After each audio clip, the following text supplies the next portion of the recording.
When Dave Toub speaks, you need to listen because he's telling you guys that are going to make this Chiefs roster today on Locked On Chiefs. From the land of the free and the home of the Chiefs, this is the Locked On Chiefs podcast. And welcome back for another episode of Locked On Chiefs, your daily podcast covering the Kansas City Chiefs, part of the Locked On Podcast Network, your team every single day. Thank you for always making Locked On Chiefs your first listen of the day. Don't forget, we're free and available on all platforms, including YouTube as well. So go check us out on YouTube, go subscribe, hit the notification bell so you know when we are producing shows, which is every single day. We are here for you. I am your host, Chris Clark from Chiefs Corner. You can find me over at Chiefs Corner. Have a lot that we're going to be talking about in the near future with the 53-man roster projection. I'll get a breakdown of the George Karlaftis contract when we see the final details on that. And we're going to be talking about Patrick Mahomes, what he looked like last season, where he could go in the future, because that is going to be something that is going to be at the forefront of everybody right now. But if you haven't yet, go check out the text line at 816-357-8781. That's where our locos get information from us immediately. It comes out and you get information before the show gets posted. And go check out the Locked On Chiefs Insider text line at, again, 816-357-8781. Lots to talk about. Kansas City actually had to move training camp into indoors today because it rained. So you didn't get to see, and we didn't get a lot of reports from what happened in training camp, but we do have some updates, and we'll get to those here in a little bit. We're going to talk about the defensive players to watch as the pads come on Sunday. That is going to be huge for this team and the defensive players that are trying to make a name for themselves. We're going to take an offensive look forward. What players are looking at trying to make roster spots right now on the offensive side? But we're going to start with talking about how special teams is going to give you clues. When Dave Toub takes the podium and starts speaking about players, you need to listen because he's going to tell you some of the guys that are likely going to make the roster because he has that kind of pull in Kansas City. Today's episode is brought to you by Game Time. Download the Game Time app, create an account, and use code LOCKEDONNFL for $20 off your first purchase. When you sit here and you look at Dave Toub taking the podium and talking for the first time with Chiefs training camp, it's always interesting to listen to what he has to say because he's going to tell you who he thinks is going to give you the best opportunity to win the punt return job, to win maybe the kickoff return job, who they could be looking at gunners. The thing that sticks out to me is you start talking about the different types of players that you have on this roster. And one of the names that keeps popping up on the offensive side of the ball because he keeps making plays. Now, granted, as I said, pads aren't on yet. They come on Sunday. Things could change. But we keep hearing about Tyquan Thornton doing something in practice every single day. And to hear Dave Toub talk about Tyquan Thornton, it's a question of how can they get him on the field when it comes to special teams, which tells me he is making a push for this roster in some way, shape, or form. And whether or not it's going to be as a special teamer or it's going to be as a wide receiver that gives you special teams ability, he has impressed this Chiefs team enough and Dave Toub enough to get an opportunity to be maybe a kick returner or a punt returner or a gunner. They're looking for ways to use Tyquan Thornton. His 6'2" height is huge. I'll be very curious to see if they use him in the gunner role. That is something that I don't think he's done a ton in his career. It's also sounding like they could look at him as a kick returner or a punt returner, which would also be something that would be new for him.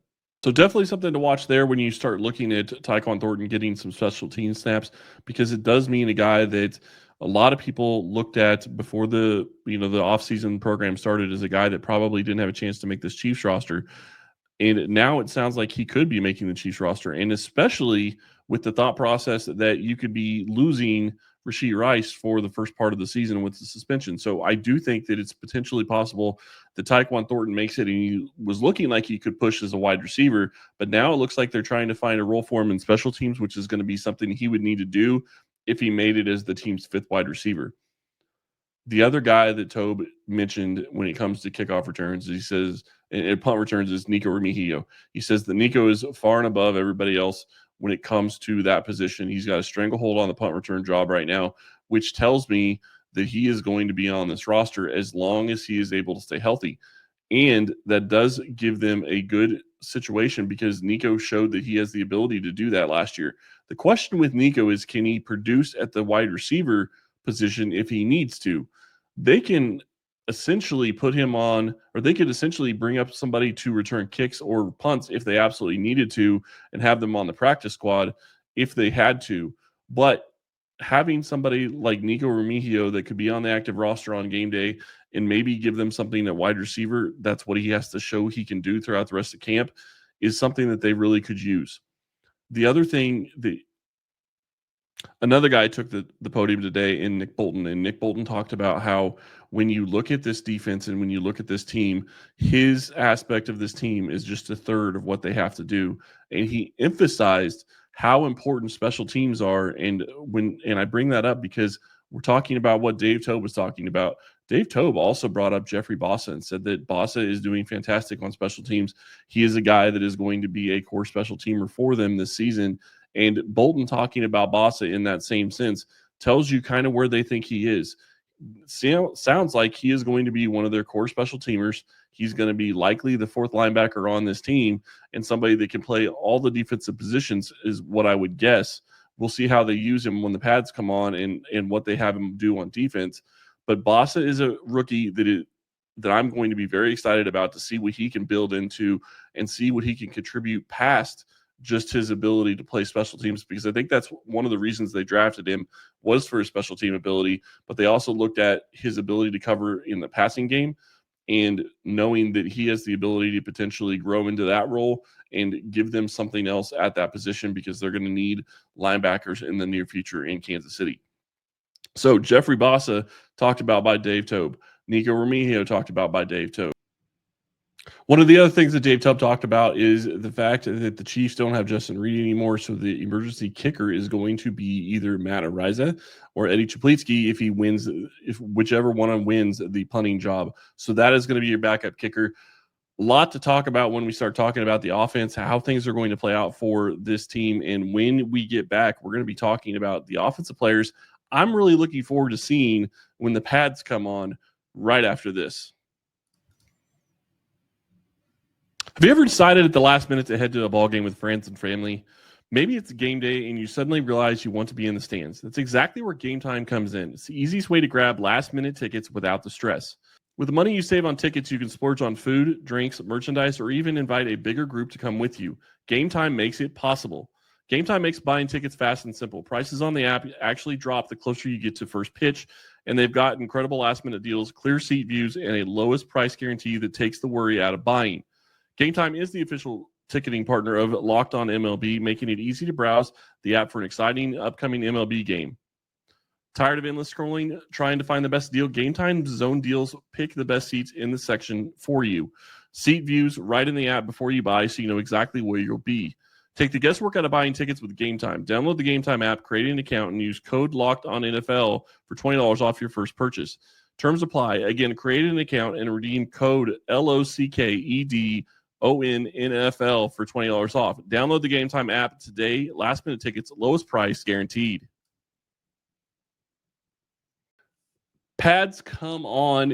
This is the time that we've been waiting for. This is when we're going to finally start getting some information, and this is when it's going to be a huge deal for lots of different players on this team. But I'd be remiss if I didn't start with the biggest one. It's Josh Simmons. It's going to be who can take that left tackle job. Is Josh Simmons, who has been practicing and been taking all the first string snaps, or at least most of the first string snaps at that left tackle job, is he going to be the guy that lines up and is that left tackle with the pads when the pads come on Sunday? If he is, that means that he is as fully recovered as he is possibly going to be. We'll see if they spell him and they don't make him go the full practice in pads. We will see what they do. But that is the guy that is going to be the biggest key to me as to how this season could possibly go. Because if he's able to start and able to give you that as a rookie, he's going to be something that I think is going to take over that left tackle position for Kansas City and could play it for the next 10 years. Give Patrick Mahomes a blind side that he can trust and then he can count on. And that is something that he hasn't had in a very long time. Going back to really Eric Fisher. Eric Fisher was really the last left tackle that I felt really he wasn't a shutdown left tackle, but he was good enough to where he protected Mahomes' backside, and Mahomes, you could tell that Mahomes trusted him. I don't think that you really saw that in the other left tackles that they've had since then. And even Joe Thuney, to an extent, who was playing out of position when he was playing the left tackle position for the Chiefs last year. Another guy, and this goes back to the offensive line as well, Kingsley Suamataia. How does he handle the starting left guard role? At this point, all we have seen is what he has been doing on the field with no pads, and it's very little contact. Now the pads come on. Now it's a question of, are you going to be able to handle and deal with the Chiefs defensive line, who we're going to talk about a little bit later? And there's some guys on the defensive line that are going to be showing out as well. So I do think that this is going to be a great thing for Josh Simmons on the at the left tackle position, Kingsley Suamataia at the left guard position. Both those guys are going to be thrown into the fire going up against players that are going to be pushing them on a daily basis, and we're going to get an idea as to where both of those guys are shortly. And I cannot wait to see what that left side of the line looks like. The other question, obviously, at the offensive line is, what does Jalen Moore look like at the right tackle position? We know what Creed Humphrey looks like. We know what Trey Smith is going to look like for the most part. And it's kind of funny because Omar Norman-Lott actually talked to the media on Friday as well and said that Creed Humphrey is a stone wall. But it's one of those things that's going to make him better every single rep. He is going to be stonewalled a lot because he's going against the best center in the NFL in Creed Humphrey, and he knows that. So I do think that that's a positive. When you look at the offensive line, you know the center position, you know the right guard position. Those two are going to be taken care of. The rest of the offensive line, I think you feel pretty good about. Jawan Taylor, when he eventually comes back, I think that he'll take over that right tackle job, would be my guess. Of course, the question is we don't know much about the injury that he has and that he's dealing with right now, but he's on the physically unable to perform list. We don't have a timeline as to when he'll return. So that's going to be something to watch. The other one, and I kind of talked about him in the first segment, but this is when Tyquan Thornton really needs to show out. If he can do the same thing he's been doing in training camp without pads on, in pads, then he is going to lock up a chance to make this roster, and it's going to be something that's going to be very impressive. And it gives the Chiefs three legitimate deep down the field threats in Thornton and Worthy and Brown. And that would be something that this team hasn't had, that type of speed and those types of wide receivers in a very long time. And that doesn't even take into account Jalen Royals, who isn't at the same level as those guys, but is still very fast in his own right. So I do think that Tyquan Thornton has to show that he has the ability to continue to get open, has the ability to come down in traffic and make the catches that they're going to be giving him a chance to make. If he does that, I think he does have a very good chance of making this roster as probably the fifth wide receiver, and Nico would be the sixth.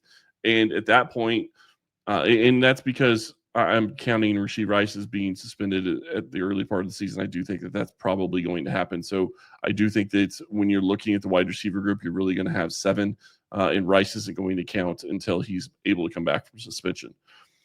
When you look at the rest of the team offensively, it's a question of who is going to show out that is one of the backups right now. And is Briningstool going to continue to show on offense what he has shown without pads on? Can he continue to produce? Is Wiley able to take another step forward in his progression from last year, in his progression from the injury, and show that he can produce and give them another weapon at that tight end position? Those are the kind of things that I'll be looking at the tight end position. Then you look at the running back room, and it's when you start getting into the running drills, what's the rotation? Is it going to be Pacheco, then Kareem Hunt, then Isaiah Mitchell, then Brashard Smith? Is that going to be the rotation, or is there going to be some other type of rotation? And then when you start talking about and getting into other aspects, if you go into more passing plays with the running backs, who's going to be the running back that's going to be on the field? Is it Kareem Hunt? Is it Elijah Mitchell? Is it Brashard Smith? Who's going to be there and who's going to mix and match with that first unit and working with Patrick Mahomes? Because the other thing, and I should have mentioned this in the last segment, I apologize, but Toub did mention Brashard Smith and said that he was doing a good job as a punt returner, which also tells you that he has a chance of making this roster as potentially a backup punt returner or the kick returner, and then being the fourth running back on this roster, or fifth potentially, but when we start talking roster numbers, it's going to be very hard to keep that many running backs on this roster with all the other positions that you're going to have. Then you start getting into second team and the guys that are going to back up the starters and who's going to make this 53-man roster. Who's your second team right tackle? Because Jalen Moore is already on the field with the first string. He's not going to be playing second string. Is it Ethan Driscoll that's that guy that's coming in at that position? Who's going to be your backup left tackle? Is it going to be Wanya Morris? Lots of different things that you're going to be looking at, that I'll be looking at, trying to figure out where do these guys fit? How are they fitting in? Where's Hunter Norzad playing on the offensive line? Is he playing center? Are they having to play guard and having somebody else play center? Lots of different questions when it comes to the backup offensive line that I do think they will keep 9, maybe even 10 offensive linemen this year because of the depth that they have at that position. So there's lots of different questions as to how the offense is going to play out. Brennan Stool, Wiley, big questions at the tight end position. Then you look at the wide receiver position. I think you feel pretty good about the top 3, maybe even 4 if you count Juju. And then what is Royals going to bring into it? Obviously, he's a rookie, but he's going to be on this team. So how does he produce? And then it becomes Tyquan Thornton is the next guy up. But can Nico Remigio do anything at the wide receiver position to kind of submit himself a chance on this roster? Because while he may be the best punt returner, and I think that gets him on the roster anyway, he needs to be able to produce at the wide receiver level at least a little bit and give himself an even better chance of being on this roster for the 2025 season and helping Kansas City go back to a Super Bowl. Offensively, I'm really excited to see a lot of different players. I'm really excited to see what does Travis Kelce look like when the pads come on. Is he able to get the separation that we've been seeing from the past couple of years? Is he looking as spry as it sounds like he's been looking when the pads haven't been on? There is so much to talk about and so much to look forward to for Sunday. I cannot wait for the padded practice on Sunday morning. When we get back, we're going to talk about the defense, the guys that I'm really excited about on the defense and what it's going to be and who I'm going to be watching and listening to see more information about when the time comes. Defensively, there's going to be several players that I'm going to be looking forward to, and I cannot wait to hear and see what we find out from those defensive players when the pads come on Sunday right after this. This episode is presented by Yahoo Fantasy. Fantasy football is back. Fire up the group chat, get your draft board ready, and buckle up for a season filled with breakouts, busts, and all of the overreactions that we live for. It's all going down on Yahoo Fantasy. This year, I am playing, and Locked On Chiefs is playing on Yahoo Fantasy Football, and you should too, whether you're a first-timer or a veteran making this your millionth league. I know I have a ton of fantasy football leagues, and I absolutely love the way that Yahoo Fantasy Football works. It makes it so much easier to track all of my teams and get all the players in where I want them. Our league's been running through Yahoo for years now. Easy setup, great mobile app, and the Smack Talk just hits differently in the message boards. To celebrate 28 years of fantasy greatness, Yahoo Fantasy is dropping 28 big new features over 28 days, giving you more ways to play, more ways to draft, and more ways to win. It all begins on August 4th. Stay tuned and get started by creating or joining a Yahoo Fantasy Football League at yahoofantasy.com/lockedonnfl.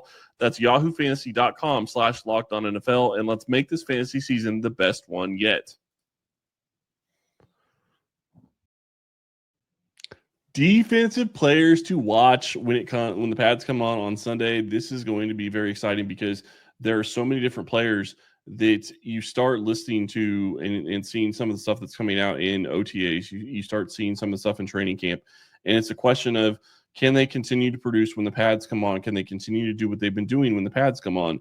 And now we start to finally get to find out. And number one, Omar Norman-Lott. I talked about him in the last segment.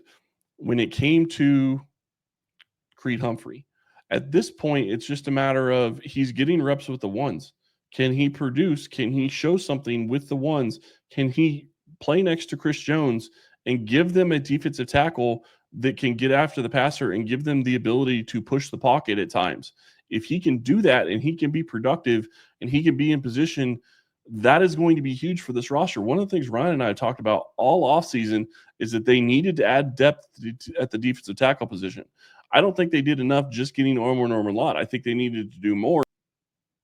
And if he can, how big of a role can he play in this defense? And can he get them to a point where they don't necessarily have to go out and get another defensive tackle, which I still think is something that they should be considering right now.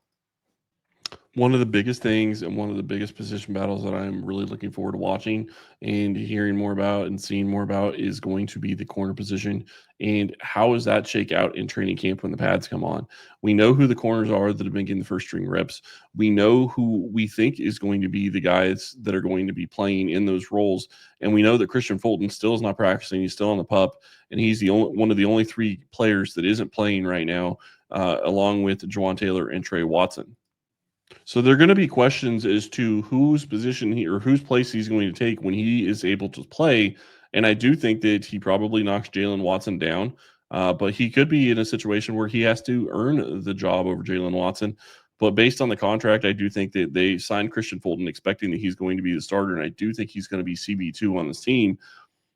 But what does that leave, and how does it play into who's going to be CB3? Jalen Watson is not going to move inside and not going to play the nickel spot. Shamari Connor has been the guy that has been the nickel consistently for this team when it comes to OTAs. And is he going to continue playing that nickel role when Christian Fulton is healthy is going to be something we're going to have to watch. But we should be able to tell whether or not he is fit for that role when the pads come on and we see what he's able to do and if he can stay with the wide receivers. Because if you look at this Chiefs wide receiver core, I think this is one of the better cores that they've had in a very long time. Between Hollywood Brown, who I think is a legitimate number 2, and maybe a lower end number 2, but he's a legitimate number 2 at the very least if he's healthy, and could have been the guy that I think was maybe expected to be the number 1 for the Chiefs last year before he got injured, because everything I saw when I was there for training camp was that they were they were getting him the ball. They were expecting him to have a big part in their offense. So I do think that he has a very big role in the offense for 2025 for the Chiefs. Rashee Rice is going to be your number 1 wide receiver this year for the Chiefs when he is able to play after suspension is over. I don't have any doubt on that. He is going to be the guy. I think that he has the potential to be a Pro Bowler if he was able to play all the games this season for the Chiefs. And then you look at Xavier Worthy, and I am very excited to see what his growth is going to be. So when you look at the wide receivers that these corners are going to be going against, they're going to be tested every single play going up against the first string unit. And then you start talking about the guys that are on the second team. Juju has showed things during camp so far already. He's had some good catches near the sideline and is getting open for Patrick Mahomes. Tyquan Thornton, who I've already talked about several times, is going to be somebody that's challenging right now for the roster. He's going to be challenged. And when you start looking at his size at 6'2", he's also something that the Chiefs don't have at the wide receiver position, very much of it, with that height. So I do think that that's going to give these corners something that they're going to have to fight through. And I'm really excited to see how these corners adjust and how they react to the pads coming on and how they take into account everything that's going to be thrown at them as soon as the pads come on Sunday. Trent McDuffie, I'm not worried about. Jalen Watson, I'm not really worried about. We've seen him do it enough in this defense to be successful, and I do think that he's going to continue that trend. It's Shamari Connor. It's a question of, is he going to continue playing that nickel role? Are they going to move McDuffie maybe to nickel and play, bring in another guy, or are they going to put Christian Roland Wallace in that nickel role? Is he showing something if he comes in as the nickel on the second team? Is he showing something that maybe gets them the ability or gives them the thought process of putting him as the nickel corner instead of Shamari Connor, who I think is still the better, would still be better used as the third safety? Then you look at the back end of this defense, and it becomes a question of, Brian Cook and Shaden Hicks are your starters, but how are they going to look together? Justin Reed is leaving a big hole from the leadership group in that DB room. Justin Reed was their leader, and he was also the general at the back end of the defense. Now that has to be somebody else. Who's going to step in and fill that void? Is it going to be Brian Cook? Is he going to step into that leadership role, or is he going to step into the void of being that kind of general on the back end of the defense, or is it going to be Jaden Hicks, who I think has phenomenal ability, and I'm really excited to see what he's able to do this season for this Chiefs defense, because I do think that when you saw him on the field last year, you saw he has the ability to play in the NFL. It's just a matter of getting him in the right, getting him ready to go for what he's going to see as a starter every single snap in the NFL this year, and I do think that he's going to be ready, and I think he's going to have a good year for this Chiefs defense. Then when you start looking at the defensive line, it becomes a question. I think you feel good when you start if you look at the linebackers. I think you feel pretty good about your starters. We've talked about Bossa a little bit. I do think that he's going to be somebody to watch when you start talking about the second team defensive, the second team linebacker group. Then it's going to be a question of who's going to also be pushing for that other backup linebacker role on that second team. It's going to be another core special teams guy. I guarantee that. But when you look at the defensive line, it's Omar Norman-Lott is the number one guy that I'll be watching on defense. But then it becomes a question of, what are you getting from FAU this year? What is he able to produce? This is his third season. This is his season where he has to show that he has the ability to play in this league, and he has the ability to give them something at the pass rush position. And it's going to be a big season for FAU. He needs to show, and he needs to be able to get after the quarterback. Obviously, I know you're not going to hit the quarterback, but he needs to show the ability to get beyond the offensive lineman that he's going against. So FAU is going to have a good chance in camp early on. I do think that that's going to be something to watch. Then it's a question of, that they signed George Karlaftis to a long-term extension. That's great. Love that. Still don't have the full terms of that contract extension yet, and we will get them for you as soon as we can. But what does he look like this season? Is he looking like he's going to be taking a step forward from what he did last season? If he does, that's great for the Chiefs. They absolutely need somebody to pair with Chris Jones to get them the pass rush that they absolutely need. And what does Charles Omenihu bring for you at that defensive end? How big of a role is he going to have at the defensive end position for this Chiefs team in 2025? You have Mike Dana, who the Chiefs are very comfortable with as a starter. I think that he'll be a guy that's probably on the field a lot for this team, especially on rundowns. He doesn't give you a ton of pass rush, but they know exactly what they're getting from him. It's the question of, can they get pass rush with Charles Omenihu? Can they get pass rush with FAU? What does Gelati bring when he's on the field and he's able to get after the quarterback? All that starts to get answered when the pads come on Sunday morning. Cannot wait. Be sure you have it here. We will have you covered for Chiefs camp right after it happens on Sunday. Thank you for listening today, and we will talk to you next week.